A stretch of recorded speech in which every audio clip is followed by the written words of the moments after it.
সব সময় সমান সমান হইলেই সুবিচার হয় না।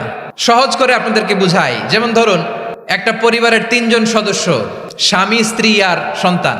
তাদের সকালবেলার ব্রেকফাস্টে স্বামীর 3টা রুটি লাগে, স্ত্রীর 2টা লাগে, আর সন্তানের 1টা রুটি লাগে। এখন আমি যদি সমান সমান করে আদল করতে চাই, সবাইকে যদি 3টা করে রুটি দেই, তাহলে স্বামী বেচারার জন্য ঠিক আছে, কি বলেন? কিন্তু স্ত্রীর জন্য 1টা বেশি হয়ে যায়, আর সন্তানের জন্য কয়টা বেশি হয়? আচ্ছা, 2টা করে যদি সবাই দেয় সমান সমান নীতিতে, তাহলে স্ত্রীর জন্য, স্ত্রী বেচারির জন্য ঠিক আছে, কিন্তু স্বামীর কয়টা কম পড়ে? আর সন্তানের বেশি হয়ে যায় কয়টা? আচ্ছা, সমান সমান নীতিতে সবাইকে যদি সকালের নাস্তার জন্য 1টা করে রুটি দেই, সন্তানের জন্য ঠিক আছে, কিন্তু স্ত্রী বেচারির কম পড়ে কয়টা? স্বামীর কম পড়ে কয়টা? 2টা।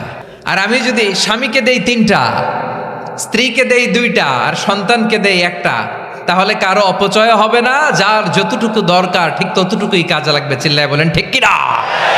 এটাই হচ্ছে ইসলামের আদল, যেখানে যার যতটুকু দরকার তাকে সেখানে ঠিক ততটুকু দিয়ে দেওয়ার নামই হচ্ছে আদল। চিল্লায় পড়েন আল্লাহু আকবার।